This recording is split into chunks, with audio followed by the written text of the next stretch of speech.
Hello, welcome back to my channel. I am back here today with another holistic health 101 video. I see that you guys are really enjoying this series. I'm gonna be sure to keep up the momentum, okay? And I apologize for the swinging. I have a new chair and I like swinging in it. Anyway though, if you hear a little bit of background noise, that is baby girl with her dad. I feel like I have said this before, but I just feel like I always need to say it just in case if someone new is tuning in. And if you're new, hi!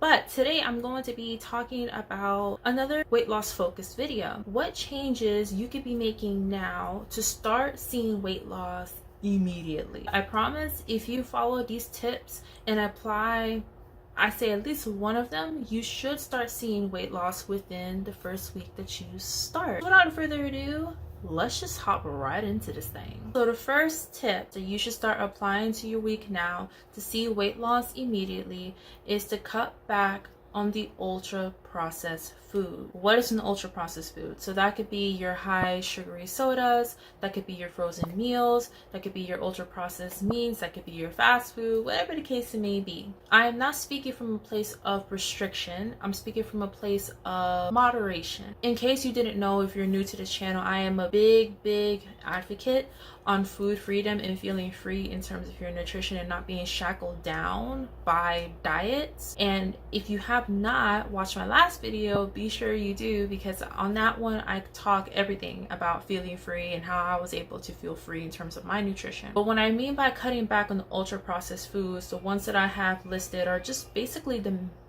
main ones that we want to try to cut back on. When we say high processed, it means that they have went through a lot of processes to help them get to the foods that they are now. So what does that mean for you in terms of weight loss? In order to lose weight, especially efficiently, we want to make sure that we are not losing out on any nutrition, because if there's nutritional gaps, your body is going to compensate in other areas. So as an example, when I first started on my weight loss journey, I did it completely wrong. I lost a lot of my hair. My edges were kind of flaring. They were kind of like frayed. My ends of my hair were very see-through as well. And the reason why this was happening was because I was not eating foods to make sure that my nutrition was being filled while I was still losing weight. And you still will lose weight, however you want to do it.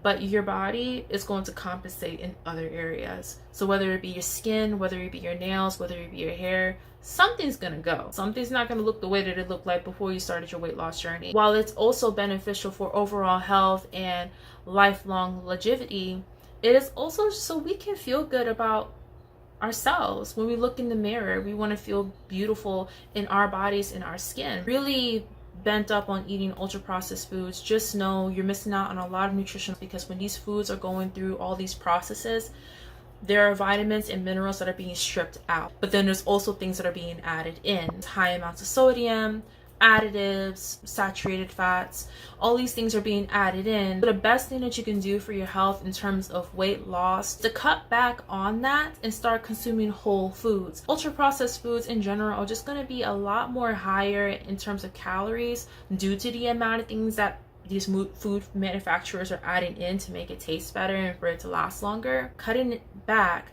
is also going to allow you to free up some calories, if you will. One of the big pinnacle points of weight loss is being on a calorie deficit. If you're cutting back on the ultra processed foods, which are more calorically dense, and you are adding in more whole foods, which are going to be low in calories but high in nutritional value, not only on a calorie deficit, also filling in all your nutritional gap, you'll be able to see weight loss just about immediately. As an example, if you are someone that likes to stop by the fast food restaurants, I'm sorry, that's my daughter.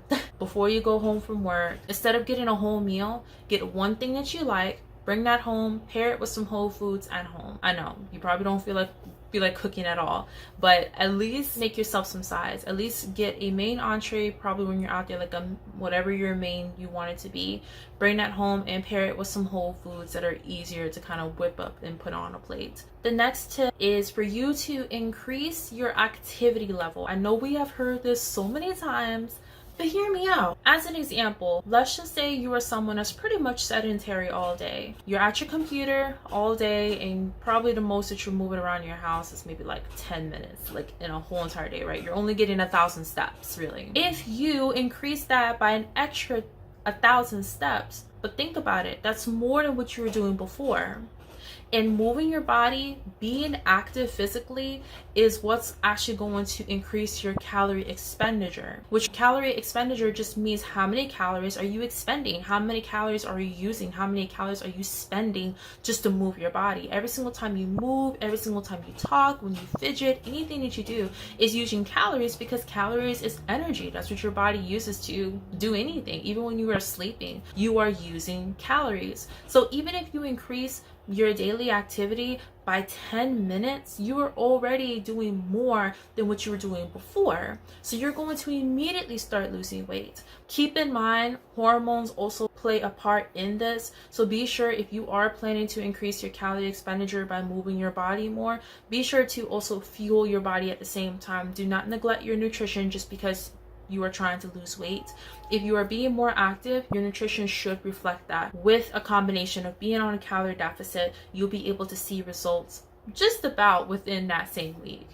My next tip is to make sure with every single meal, you are pairing that up with at least 16 ounces of water. Now, when I say every meal, I know the first thing we think of is breakfast, lunch, dinner, but there are also mini meals. If you have not checked out this video here, be sure to check it out. I talk about exactly what a mini meal is and how you should actually be putting that mini meal together and what that actually looks like in terms of macros. When I say meals, pairing 16 ounces of water per meal, I'm also talking about the mini meals, which is just snacks. I would say most of the ladies that I have worked with anyway, even myself included, on the average, it's about 5 meals a day, anywhere to 6 meals a day. So that means that you're consuming breakfast, lunch, dinner, and then you have a snack in between your breakfast and lunch, and a snack in between your lunch and dinner. And if you're someone like me who likes to have the dessert every now and then that's your meal, which is your dessert after your dinner. You are eating 5 meals a day. 5 times 16, that's what?